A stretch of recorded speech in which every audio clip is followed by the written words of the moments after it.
Excellent. All right. Welcome again. Like deja vu. Who has not seen my first talk? You guys weren't up at my other talk? Why not? It's ridiculous. Outrageous almost. So, yeah, then sorry for the people who were at my other talk because I'm going to make the same stupid jokes again. I wanted to skip them, but these people haven't heard my good jokes yet, so pre-prepared for some good laughs. So the talk I've just given was actually the one that was scheduled for this slot. It's the Twitter's quest for Holy Graal runtime. And so the first one is me telling the story of my first year working at Twitter and how we started running services, microservices on Graal, and all the issues that we found and all the improvements that we saw. This one is the logical part two of all of this. So this is what we did afterwards. We are using this thing called AUTOTUNE, which is a machine learning tool, framework, whatever you want to call it, where we can tune even more out of it. So this is this talk. Okay, same questions. Who has a Twitter account? Excellent. All you people, you have to create one right now, because I want you to tweet about my presentation, and only mine. Don't tweet about anything else, just tweet about mine. No, I'm kidding. Tweet about the whole event, right? I want other people to know about this cool event about Vox Days Minsk. It's an amazing event, but other people should know it too. Tweet about the talks you like the most, because the things are being recorded, as you can see. The guy behind the camera is very focused, and he doesn't even flinch. It's amazing. So tweet about the talks you like so that other people can watch it later on YouTube. If you tweet about my talk, hashtag TwitterVMTeam, because TwitterVMTeam is the coolest team on the planet. I could switch over, but people, can I switch apps, or will you freak out if I do that? No, I can't find it that quickly, probably. But my manager just tweeted out something yesterday. He said, "The sun never sets in the TwitterVMTeam empire," which is pretty cool. I don't know if you understand what, but so. Twitter has a VM team. We are a bunch of people doing a bunch of JVM stuff. We have GC engineers that take care of the GC problems. I'm a compiler engineer, so I do a lot of the fun compiler stuff, including this, talking to you about the cool things that we're doing. Some people are doing infrastructure work, and then we have someone working on a tool called AUTOTUNE. And AUTOTUNE, this talk is about AUTOTUNE. Should I talk about myself again? You can't read it, I'll go over here. I'm working on JVMs for a long time, over 14 years, and all these 14 years on JIT compilers. So I'm going to ask the same questions again. Everyone who's just been at my talk, your hands should be up all the time now, because I've explained everything to you already. You know what a JVM is? I want to see hands. You know what a JVM is? Yes, I don't have to explain what a JVM is. You know what hotspot is? The JVM of OpenJDK? Good. Who knows what a JIT compiler is? All right, so half the people who were at my talk, the other half, no clue. So the JIT compiler is a piece of the JVM when you run your Java application or whatever application, Scala, Kotlin, whatever, on your JVM. It starts out interpreting the code, which is really slow, and then at some point it compiles it to native code so that your application actually runs fast, and it does that on the fly, just in time. So it does it while you run the application, it compiles to native code. Unlike an AOT compiler, which means ahead of time compilation, something like GCC, right? You compile down to an executable and then run that. JIT is while you run. I worked at Sun, Microsystems, and Oracle in the Hotspot compiler team, so I mostly worked on the JIT compiler called C2. Do people know what C1 and C2 are? Yeah, the people from earlier? All the other ones, no clue? So there are two JIT compilers in Hotspot. One is called C1, or client compiler, and the other one is called C2, or server compiler. You might remember the dash client, dash server that you've used years ago, which you shouldn't be anymore because it's dead. So there are two JIT compilers. C1, the purpose of C1 is it's a high throughput compiler. So the purpose of C1 is to get away from interpreting code as quickly as we can. It doesn't do a lot of optimization, it's just is there to produce native code as quickly as we can. And then C2 is a highly optimizing compiler, which produces the peak performance code that you then run on, and it uses much more sophisticated optimizations as, extensive inlining, escape analysis, loop optimizations, auto-vectorizations, all that stuff. So these are the two compilers. These three projects, if you can see it, these are the biggest ones I've worked on at my time at Sun and Oracle. JSR 292 is invoke dynamic method handles, support for dynamic languages in the JVM. So I've implemented a lot of this stuff. We had two different implementations. One was an implementation where most everything was written in assembly code, handwritten assembly code in the JVM. Very painful, a big pain in the ass to maintain, and we had to port it to all the different architectures that we supported. And then on top of all of this, we also had a performance issue, and so we decided to rewrite all of this logic that we had in the JVM in Java, and that's now in a package called Java Lang Invoke. And a lot of that Java code I wrote, right? So if it doesn't work, you could technically blame me, but I always say my code was perfectly fine and other people broke it, right? Chap 243, Java level JVM compiler interface, also called JVM CI, is, people know what Graal is? Yes, Graal, the JIT compiler, not Graal VM, Graal the JIT compiler. So everyone knows about Graal VM now, right? That's the new hip buzzword type of thing. The problem with the word Graal VM, or the term, is it's an umbrella term for three different technologies. One is Graal, the JIT compiler, right? Who knows what a JIT compiler is? All hands should go up, I just explained it.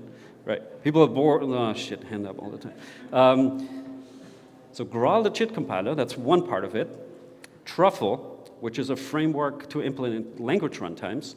And then the third part is Substrate VM, or you might know it as native image. That's what most people are excited about, right? But I'm only talking about Graal, the JIT compiler, right? Graal is written in Java, and so Graal has an interface between Hotspot, the JVM, and the compiler. It has to talk to the JVM through JNI and all that. So we extracted that interface and put it into a module in JDK 9 so that we have a somewhat stable-ish interface in the JVM where we can plug in external compilers. So we have that interface since 9, 10, 11, 12, You can take a Graal that you've compiled for 9 and run it on 12 because the interface is kind of stable. And we did Chap 243 for Chap 295 ahead of time compilation. So ahead of time compilation is not native image. That's very different than native image. This is a command line utility where you pass in class files or jar files, and then it compiles that with Graal into a shared library. And then Hotspot can pick up these shared libraries when it starts up. The purpose of this, or the idea behind it, was if you have a very big application that takes a very long time to start up and executes a lot of code, this might help because you skip interpreting code.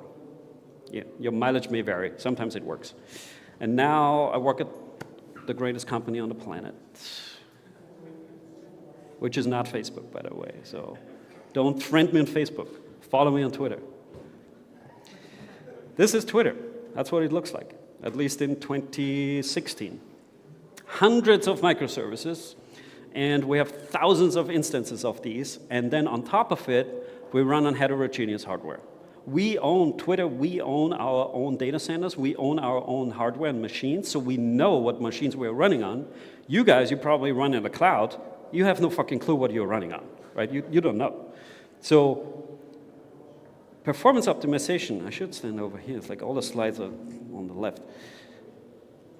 The main issue with performance optimization is hand tuning doesn't scale, right? So the way performance optimization works today, basically, for all of you, including us to some degree, is you sit at work, and then at one day you get annoyed with the performance of this piece of thing, and then you tune it, right? You tune it, and then it's hopefully better. And you do that every 3 years, 5 years, never, right? So that's the problem.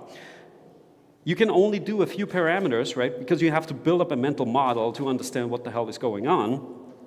and you have to understand, okay, what did I do now that it's better? Which parameter did do that? Then it's very time-consuming because of that, labor-intense, error-prone, right? And upgrades make optimality fleeting. That's the most important point, because we all live in this agile world today where everyone deploys 1,000 times a day because it's so cool, right? Every push goes to production immediately. The problem with that is the code is changing all the time, right? If you tune today, the code is different tomorrow. So many services operate below optimality. That's certainly true for Twitter services, right? Because, well, yeah, okay, we tuned 3 years ago, but the code today is using different frameworks, so I don't know. So this is a big issue. A kind of a theoretical part of this talk, what performance tuning is. So you have a function f defined over domain x, and what you want to do is you want to find a configuration A that maximizes f, whatever f is, right? It could be throughput or requests per second or latency. You want to reduce latency, or you want to reduce CPU utilization, reduce memory usage, whatever, right? You can tune for anything. We are later going to tune CPU utilization. That's the thing I'm interested in. And then very important, it's always subject to a constraint. Can you guys read that down here even? No, not really, huh? Can we just... All right, sorry guys. I fix things. I'm an engineer. All right, good. Let's continue. It's always subject to a constraint. And the number one most important constraint is it still has to work, right? You can tune too far and it doesn't work anymore, and you will see that later that actually happens. Good, this is performance tuning, right? You pick a parameter to test, you run it on your system, you measure what you want to measure, right, your F, and then you get back the measurement, and then an engineer, an actual person, has to look at that value and decide, yes, this was better or not. Right? This is ridiculous. That person is very expensive. Would be good, maybe we could get a monkey to do it, I'm not exactly sure. But what we really want is a black box thing, right? We don't need to know what this is. We don't even have to fully understand it. The only thing we want out of this yellow box is, yes, it was better or not, and what to try next. That's all we need. And for this black box thing, we use a technique called Bayesian optimization. That's what we do at Twitter. It's a method to learn potentially noisy, that's important, objective functions iteratively efficiently. We want an answer quickly, right? We don't want to wait 5 months to get an answer because code is changing, right? So we need an answer after a few iterations relatively quickly. Finds new optima in a few iterations, works well with nonlinear, multimodal, high-dimensional functions. That's the important one. High-dimensional because the JVM has hundreds of parameters to tune, right? It's ridiculous. So sometimes I get the question after this presentation, so can I tune my database? Yeah, of course you can, right? You can tune anything you want. Tune your Minecraft, I don't care. So if you want to know more about the machine learning Bayesian optimization thing, you should listen to one of the talks of my colleague Ramke. He's the expert. He has a very soothing voice, much nicer than mine. And so you can watch this. Devox 2 years ago, he talked about it. The only thing I did for this presentation, you see these graphs, right? Everything I did was I stole them. So I'm just reusing them now. And I pretend to be Ramke. So we have a parameter that affects performance, goes from -6 to 6. Performance y-axis, higher is better. We have 3 evaluation runs. These are actual results, right, that we ran. This is the actual performance curve that we don't know, right? We don't know this curve. So what Bayesian optimization does, it assumes a curve with some uncertainty. The blue area is the uncertainty. Uncertainty is 0 here because we know the result is correct. And then overlaid with the actual curve, it's that. Doesn't really matter that it's not that close because it will figure it out itself. So what you do next, or what Bayesian optimization does, it picks the best result, this one, and puts in a line basically, and then the blue part above the red line corresponds with the expected performance down here. So the higher these are, the more likely is that we see an improvement. So what Bayesian optimization is going to do next, it gives you back these data points, and then you run your experiment. So we try this guy, see here, that one, okay, then we try this one, and then we try this one over here, right, that guy, and we get to the actual curve, as you can see, and then we've exploited this space here, we've explored it, and then we know what the curve looks like in that area. So we try that guy over there, right? And then I think this one's the highest one. We try this one. That was bad. So we go over to this guy, and this one over there, and we've found our global optima because we've explored all the space down here, right? So that's it. That's what Bayesian optimization does. I'm showing you this. It's certainly more complicated than that, but just to understand the graphs you're going to see later and the performance number, you have a slight idea how we actually got to these numbers. We like Bayesian optimization because it's non-parametric, robust, extensible, battle-tested on many types of real-world high-impact problems. That's the important thing here. The goal is of AUTOTUNE at Twitter that this is always on in production, right? We want our services, and we have hundreds of them, to tune themselves all the time, right? Without us monitoring it really. So we need this to work, right? We can't use some willy-nilly whatever that gives random crap back. That doesn't work. We need something that actually works. Okay, so that was the theoretical part. That's the interesting one, experiments. So what is AUTOTUNE? A BOAS. It's a Bayesian optimization as a service. Isn't that great, huh? I should put it, at every conference I want BOAS to become a trending hashtag. So please, make it happen. It's in your hands. It's literally in your hands. I'm allowing you to look on your phone to just tweet BOAS. So BOAS, or we use a Bayesian optimization thingy called Wet Lab. It's a company that we acquired, Twitter acquired a couple years ago. And Wet Lab is an enhancement of a thing called Spearmint, and Spearmint is an open source Bayesian optimization framework. Wet Lab, unfortunately, is not open source, and from what I know, we will never be able to open source it, but this one is. So if we ever open source AUTOTUNE, someone could make it work with Spearmint, and you could do the same experiments that we are doing. AUTOTUNE itself is really just a driver to run the experiments. You need a thing that starts and stops, your evaluation runs, and gets back the metric, and then talks to the Bayesian optimization part and starts another experiment. That's what AUTOTUNE does.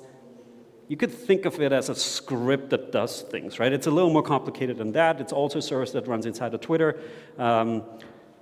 If we go into open source it, and at this point, it's not very user-friendly, let's put it this way, which is very nice of me to say. We run in Aurora on Mesos. That's what we do. So AUTOTUNE can handle that. If you run on Kubernetes or Docker or whatnot, right, you would have to write your own backend or whatever you want to call it to start and stop experiments. But that's pretty much it, right? That's all you need. What is Graal? Who can explain it? I've already explained it. It's actively developed by Oracle Labs. There is an official OpenJDK project, but most of the work, or all of the work, is done on GitHub, and it uses JVM CI, as I explained, and it's written in Java. The part that's written in Java is not important for this talk, but if you're going to try Graal, you should probably watch this talk before you do, how to use the new JVM JIT compiler in real life, because there's some things you should know when you run Graal today.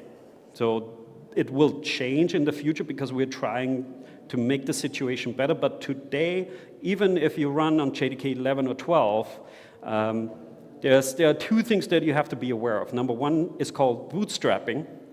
It's because Graal is written in Java and it runs in the JVM and it's the compiler for the JVM, it has to compile itself. Like it's meta-circular. So that takes some time. It's not a lot, but it takes a little bit of time, and you should know this. And then the other thing is, C1 and C2 are written in C++, and Graal is written in Java. So memory allocation happens differently. C1 and C2 allocate with malloc on the native heap, and Graal does it on the Java heap. So you just have to know this, right? If you run some benchmarks, you should know all of that. And then you can interpret the numbers you're getting back from your benchmark runs better. Good. What did we tune? These are the parameters I tuned. I picked 3 parameters. They are all inlining related, okay? Who knows what inlining is? Who can explain what inlining is? No, yeah, you can. So basically, inlining in a nutshell is if you have a reoccurring piece of code in your code base, right? What you do is you factor that out into a small method and then call from different places. This is nice from a maintenance perspective, but from a compiler and performance perspective, it's not great. What the compiler does when we compile a method is it takes that little piece of code and puts it back in your code. Because when we do that, the compilation unit, our worldview, will get bigger, and we can do more optimizations then. Yeah, that's it. That's inlining. And inlining, because we get a bigger view, inlining always goes hand in hand with another powerful optimization called escape analysis. Escape analysis is a little, I don't want to go too deep what it is, but basically it can get rid of object allocations where the compiler can prove you don't need it, which is always good. Not allocating an object means you execute less code, means your code gets tighter, but on the other hand, much more importantly, you're not producing garbage, so you don't have to collect it later. So that's a very powerful optimization. Trivial inlining size. With the default value of 10, trivial inlining size, it's 10 nodes in the compiler graph.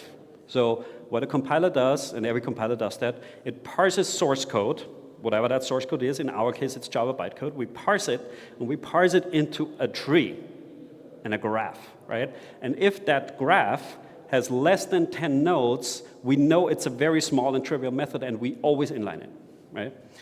Maximum inlining size is the other end of the spectrum, 300 nodes in the graph. When we do this, we don't inline because it's too big.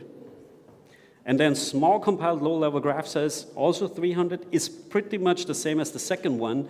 The difference is every highly optimizing compiler like C2 or the compilers in J9 or even LLVM, or GCC, they have multiple representations of graphs.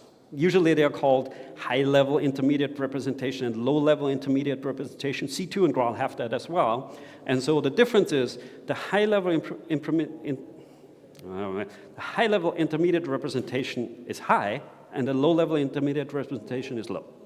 See? Different? Yeah. That's how I explain things. High is high and low is low. You understand? Okay. No. Seriously. The high one means it's closer to the source code, right? In our case, Java bytecode. The instructions that you have, the nodes in the graph you have, are closer to your source language, and the low-level one is closer to your actual machine code on the architecture you're running on. x86, ARM, Spark, whatever. Itanium, if you have it. I don't know. That's the difference. Good. Previous work. Who can say this is a great talk in this room? I know, yeah, you liked it, right? It was good. I just did it. Yeah, they recorded it. You can watch it. So Twitter's Quest for Holy Grail Runtime. What I did in this talk, I'm showing how much user CPU time we're saving by using Graal instead of C2. And I did one thing during this talk, or while I was preparing the talk, the thing that I said earlier you shouldn't be doing, hand tuning. That's what I did. So these are, you've seen the slides, right? I'm going to show you 2 slides of my previous talk. This one, that's the tweet service. It's 24 hours of tweets. And we're looking at PS scaven cycles, so GC cycles. And the colors are blue C2, orange Graal, and then this purple one is the experiment that I did, where I hand-tuned for about 3 hours on a Friday afternoon. And I could reduce the GC cycles from 2.5 or something, I can remember, another 1.5%, which is, it's not the greatest in the world, but still, that is something, right? If we can have less GC cycles, it's always important because GC cycles affect your latencies, right? So less GC is always better. This is the more important one, user CPU time. So we reduce user CPU time. This is a weird visualization what I did. We reduce user CPU time by 11% by running on Graal instead of C2. which is a lot. 11% is a lot.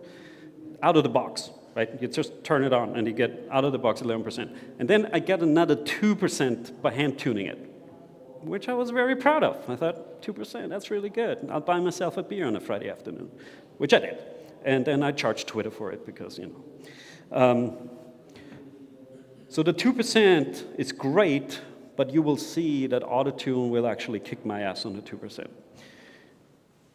So what ranges? I gave the parameters ranges, which you don't have to do, really. Because you've seen how Bayesian optimization works, right? It will explore the space anyway. You could say range from 1 to 1 million if you wanted to, right? But it means the experiment will take longer, right? So I gave it ranges for 2 reasons. Number one, I know the service really well. I know what ranges are good ranges. And then number 2, I needed the experiment to finish in a certain amount of time because I needed to fit it on a slide, you know? So I did it basically for this talk. So we have ranges. They're not that important. If you're ever going to do, you know, performance comparisons where you expect single-digit performance improvements, %, use dedicated machines. If you're not using dedicated machines, all your results are in the noise. You will not see anything, right? So I have dedicated machines. All instances receive the exact same requests, not the exact number of requests, the exact same requests. Especially important for the tweet service, because the tweet service, imagine a tweet could be 1 character long or 280.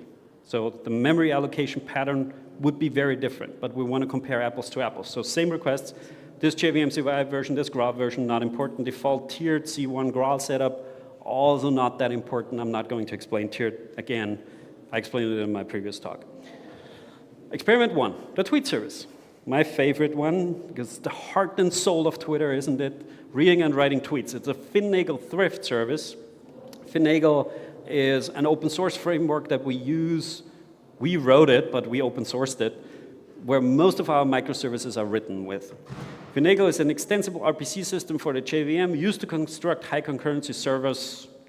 I don't care what it is. I don't really know what it is, but it doesn't matter.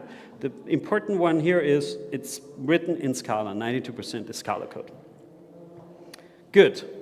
Objective, our F, what are we trying to maximize? We're trying to maximize user CPU time. So, and if you remember, Bayesian optimization looks for a global optimum, like a maximum, but we want to reduce user CPU time, and since we're all very smart people and, you know, computer scientists and we know math really well, we say 1 divided by. It's amazing, huh? What math can do in the real world. Incredible. Constraints, you remember constraints? The number 1 constraint, it still has to work. That's basically the only one I used. So there's a thing called throttled. If you get throttled in Mesos, you're doing something really bad, right? Mesos just says, you're using too much CPU, get the fuck out of here, and it kicks you out. So that's the only constraint I used. What we really would like to use is every service owner, every service has a number of constraints where they test if the thing works properly, right? There are multiple metrics they're looking at.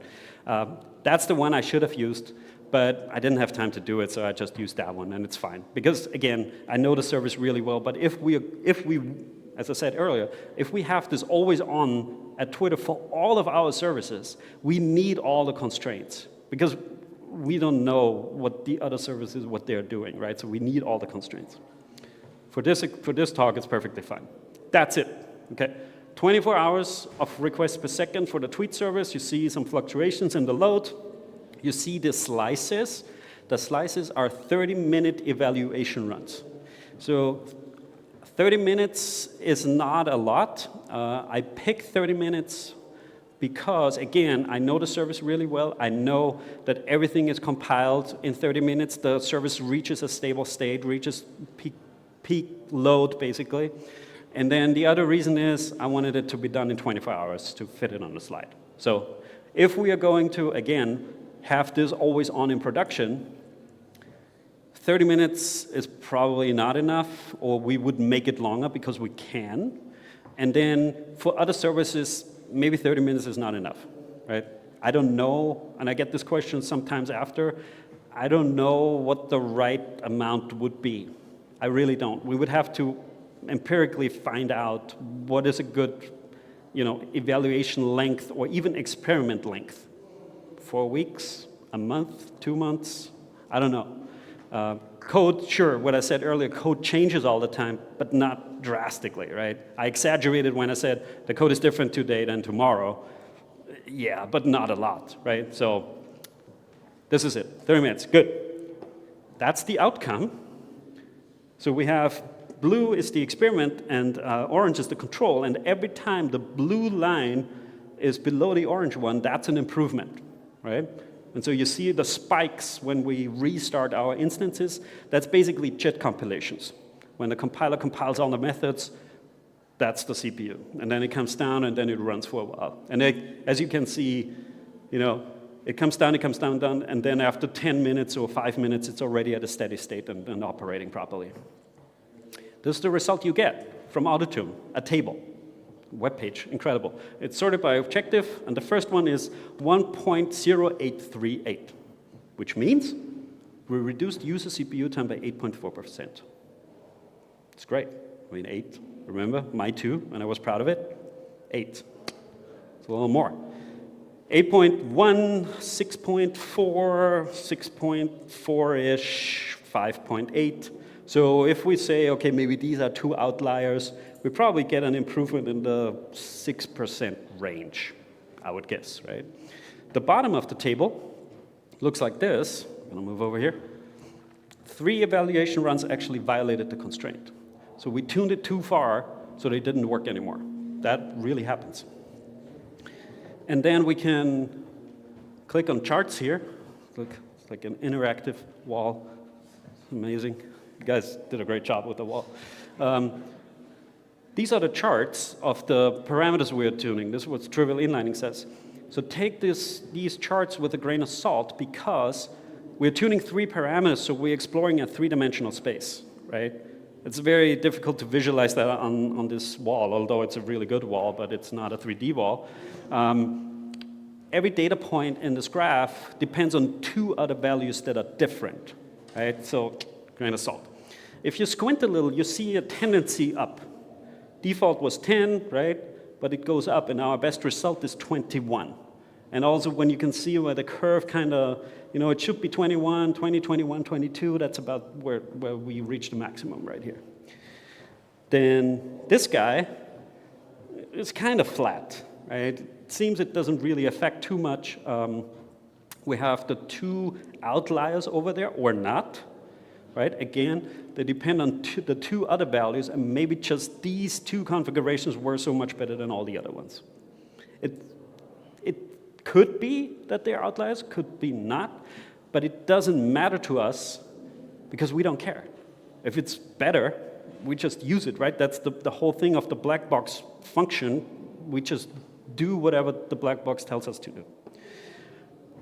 This one, you don't have to squint. You see exactly what the fuck is going on, right? The default value was 300, so we're around here.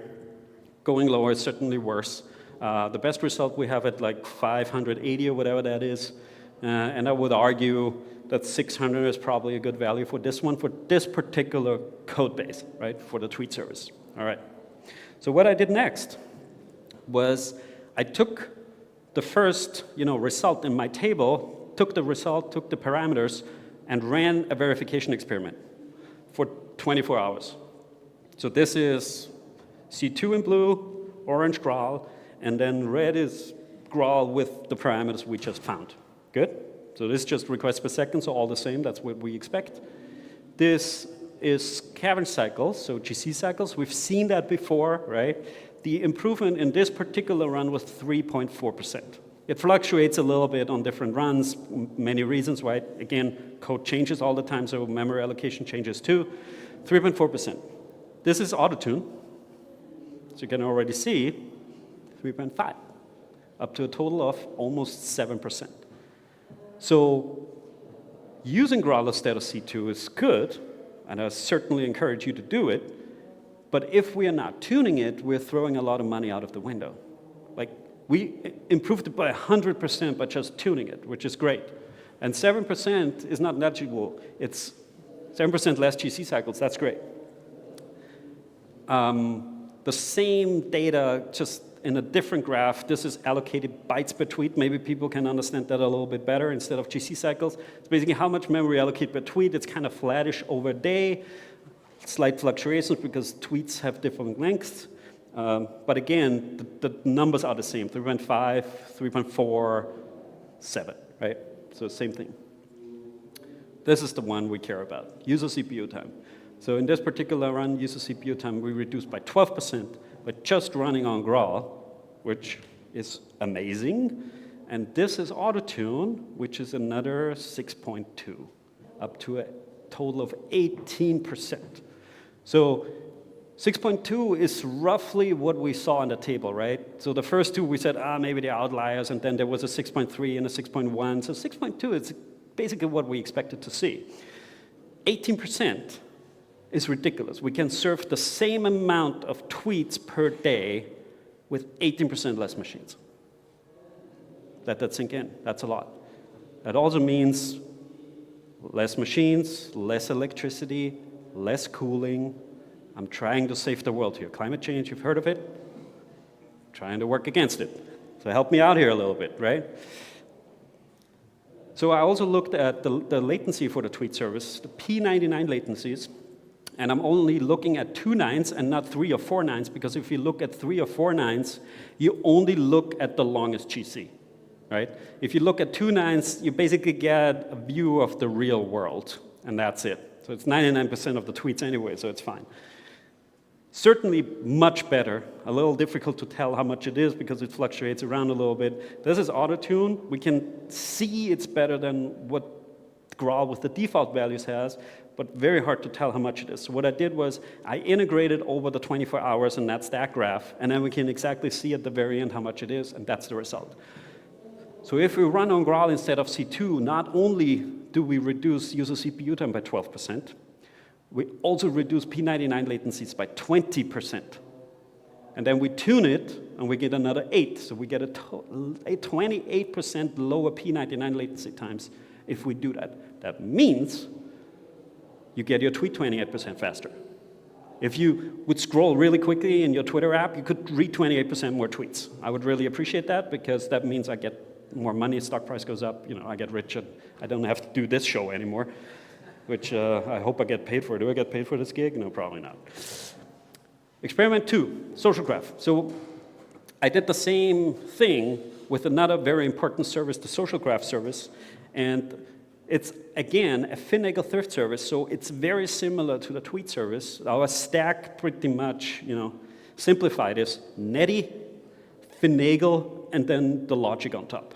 It's either the tweet service, social graph, or whatever, user service. This one is an abstraction for managing many-to-many relationships at Twitter. It's who follows you, who are you following. That's what that thing does. Okay. You've seen that before, the objective, trying to reduce user CPU time. Constraint, same thing, let's not get throttled, and that's the outcome. It's a curve, slight dip over there. Again, 30-minute evaluation runs for the same reasons as I said earlier, and that's the result. We can see better, worse. That's how it goes through it. And the table. So the top result, 7.6%. Not as much as the tweet service, but still quite good. Then we have a 7.6, a 7.2, a 6.8, a 6.4. So if I would guess, maybe we get a 7% improvement, could happen. All right, bottom of the table looks like that. One violate constrained, one constraint violated. The other one was, don't look at these 3 that are still running, that's a bug. I don't know. The charts, similar to the tweet service, right? Certainly a tendency up, and we are about 23, right before it was at 21. So I would guess that the trivial inlining says that the default of 10, especially for our code, but probably for most of the code today, 10 is not enough, and it should be a little higher. This one has a slight tendency up. Before the tweet service, it was almost flat, but this has a slight tendency up, but the best result was somewhere in the middle. Again, depends on 2 other things. And this one, certainly a tendency. And the important thing to point out in this chart is the best one we have is like 649. And my range goes to 650. So for this particular one, I think 650 was not enough. I would have to rerun it with a bigger range or maybe no range and see if we can get a better result here. Then again, you know the drill, a verification experiment. Same thing. The social graph service using CMS, so we're looking at part news cycles here, and we can only reduce CMS cycles by 1.6%, which is roughly half of what we can do for the tweet service. This depends on just what the service does, right? It depends on the code, how much memory it allocates, and how much we can get rid of the allocations. Just depends on the code. So it's very interesting to look at it. The interesting part is, and you can already see it, we can tune twice as much out of Graal as we get by default. So again, if you're just taking what you get shoved down your throat, you're losing out on a lot, right? I mean, us too. I'm just saying it because now we know. Before we didn't, but now we know. 5%, it's great. 5% less GC cycles. User CPU time, it's a reduction for the for the social graph service, 5.5%, which is roughly half of what we've seen for the tweet service. The people who have seen my previous talk, and that's cool that you did, because now what I'm going to say, you will understand, and all of you other guys don't. I'm very sorry. The GC reduction was roughly half of what the tweet service was, and the CPU reduction is roughly half what the tweet service was. And if you remember what I showed you, the improvement of escape analysis, or without escape analysis, was half of the improvement we get overall. This is exactly like half of, we can reduce half of the GCs, or we can only reduce half of the CPU, if you know what I mean. Totally makes sense. This one, 7.8. Up to a total of 13. So again, we can tune more out of it than we get by default. One thing to point out here is if you look at the improvement between C2 and Graal, it's basically constant. It doesn't matter if the load is low or the load is high. But for the AUTOTUNE, it matters. You see, it's less than it's over there. I don't have an answer for this. I haven't had time to look into this. It certainly should not happen, because there's no point why it would do that. The 7.8 is certainly where it's like big, because I want it to look good on stage, so I'm picking that one. Questions? Anyone got a question? Yes, you got a question? Is it this question? No, too bad. I'm always trying to guess the question. But this should be your question, right? I mean, you might remember at the very beginning I said, this is a talk about AUTOTUNE, but I'm raving about Graal all the time. So, by the way, I'm not getting paid by Oracle Labs to talk about Graal, which is very annoying. I've asked them multiple times to give me money, but they are not giving it to me. I don't know why. So did I do an AUTOTUNE experiment with C2? Well, yes, of course I did. Because I couldn't come up here and say, well, this is so great and Graal is so great if I didn't show what AUTOTUNE could do with C2. So these are the parameters that I tuned for C2. I tried to pick, also inlining related, as you can see by the name. I tried to pick some that are very similar to the ones that we tuned for Graal. Max inline level does not exist in Graal, but it's a very important flag, because it's basically how deep inlining goes, how many levels, call levels deep we inline. Very important today, because it has a default value of 9, very important today where everyone is using a trillion of frameworks, right? Framework A is calling framework B, and C and D, and suddenly you're at 9, and you're not inlining the actual code that you want to inline, your code. Very important. 9, we picked 9 10 or 15 years ago, and with a 99.99% certainty, I can tell you this is not enough today. We should increase it, but again, if you've seen my previous talk, C2 is in a maintenance state more or less, so we don't want to touch it. It works fine today, right? So let's not touch it. It's a problem. Max inline size, we've had the same one for Graal. The difference here is the 35 is bytecode size, right? You remember with Graal it was nodes in the compiler graph, but here it's bytecode size. So that's different. If you ever had code, small methods, and you added assert statements, right? And suddenly your performance went to shit, it's because of this guy. Because when you add assert statements to your code, they actually show up in Java bytecode. But C2 doesn't discount for them. So if you get over 35, I'm very sorry. Use Graal. We never fixed it in C2. So inline small code is an odd one. And I was not there when this was introduced, and I only can guess what the reasoning behind it was. It's 2,000 bytes of native code. So if you want to inline a method, and you already have it compiled, and it's bigger than 2,000 bytes, we don't inline it. And the reason behind, I'm assuming, the reasoning behind it is, if it's 2,000 bytes, it's very big, so let's not inline it. Which kind of makes sense, yes.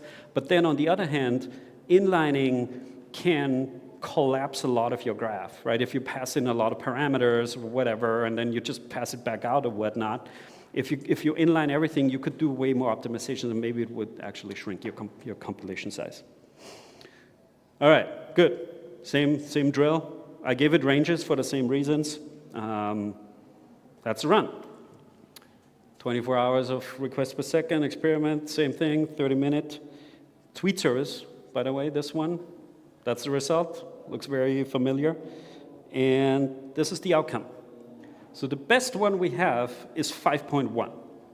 And then we have it's hard to read, 3.8, 3.5, 3.3. So this is probably an outlier. So let's say we have a 3.5-ish improvement, I would guess. And the bottom of the table looks like this. No constraints violated. All right, why not? And then the charts look like that. You don't even have to squint to see what the hell is going on here, right? That's the max inline level I was talking about, how deep you inline. It's 9. Certainly should be higher, right? It should be 16, 17, 18, something like that. And again, I argue that for every code out there today that's somewhat newish code, not 20 years old, this value needs to be higher. So if you want to tune something and you run on C2, tune that guy. That would certainly help. Max inline size, that surprised me a little bit because there's no influence at all. Like it's flat. We have this one outlier that's a little bit better, but everything else seems it doesn't matter. This one, flat, didn't surprise me too much because again 2000 is it's big. And then it's a weird one.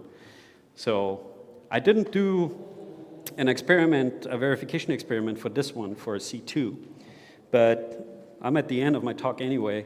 And if you've seen my previous talk or any other of my talks, my summary is always the same, and it's this one. And the reason why I'm giving these talks is I want you to try Graal, really. Because there are multiple reasons for it, but mostly because I'm a very nice person, right? We save a lot of money by using Graal. I want you to save money, right? And then when I come back to Minsk, you guys buy me a beer and invite me to your house, stay over for a bunch of weeks, that type of thing. So please try it. The reason why I'm asking you to try it is, number one, save money. Yes, obviously. I mean it, but more importantly, as what I said earlier, I was only half joking when I said reduce electricity and cooling costs and stuff. It's kind of important, right? Don't think about Bitcoin right now, but it would be good to reduce our footprint. Then I want you to find bugs, right? If you've seen my previous talk, we found a few bugs when we started running Twitter services on Graal, like 4 bugs or something. But that was it. And the last bug we found was 2 years ago, right? Oracle Labs, they're running their test and they're running SpecGBB so many times, they're not going to find another bug. We haven't found a bug in over 2 years running multiple services on our stuff. So what I want is that you run your shitty production code on Graal, right? It's that old crufty code that has weird shapes that triggers, the tickling points in the compiler. So that would be nice. if you run it, preferably whatever you have at work, because it's usually more code, but it doesn't matter. Even if you have a small pet project, the size of the code doesn't necessarily matter. It's like the shapes of the code that can trigger a compiler bug. If it runs better for you, let us know. Would be nice to know, right? Tweet it out, send me an email or whatever you're comfortable with. It would be interesting to see if it works better for you or not. If it crashes, perfect. That's what I want. Because if it crashes for you, you found a bug, right?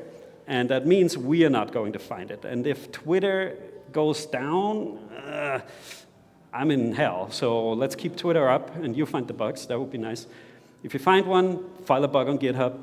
The Oracle Labs will be happy to fix it, or maybe we jump in and fix something, or we can fix it yourself. I don't know. And then if it runs worse for you, slower or whatever, we would also like to know about it. For your pet project, it might work. At work, it might be difficult because your code is probably proprietary, so you're not allowed to share it. But maybe you can extract, a small test case where we can see what the issue is, because we want to be C2 and Graal, or the other way around, actually. We want Graal to be on par or better than C2, right? Because I want Graal to become the default compiler in OpenJDK. For the reasons I said in my previous talk, that C2 is very old, very complex, and in maintenance mode, and we don't really want to touch it anymore. But more importantly, coming back to this talk, it has so much more potential for optimizations, right? Sure, C2 is a very old compiler, 15, 20 years old, and it's been optimized for Graal forever, for Java forever. And AUTOTUNE, remember this is an AUTOTUNE talk, could tune about 4% out of it, which is great. So AUTOTUNE did a very good job. But 4% compared to 18, you know what I'm saying? It's just very, very different. So I want this to become the new default compiler. The problem is, Oracle is a very conservative company, so it's a chicken and egg issue. Oracle will not make it the default compiler before it knows it's stable and mature. But you can only make a compiler stable and mature if a lot of people use it with a lot of different code. People won't use the compiler if it's not the default. But it won't become the default if people are not using it. You see what the problem is? That's where you come in, right? I've done my part. Our shit works. Now it's your turn. Please, if you have time, try it out. Go to work. What day is today? I don't even know. Go to work tomorrow or Monday and give it a shot. And let us know how it works. I would really appreciate it. And that's all I had. I think before I go, and I do the same thing because there are different people here now than there were earlier. Let's see, this one. Oops. Is it here? Yes. So I live in Hawaii. You might know that or not. I run a small unconference in Hawaii in January. How's the weather in January in Minsk? Exactly. That's what I thought.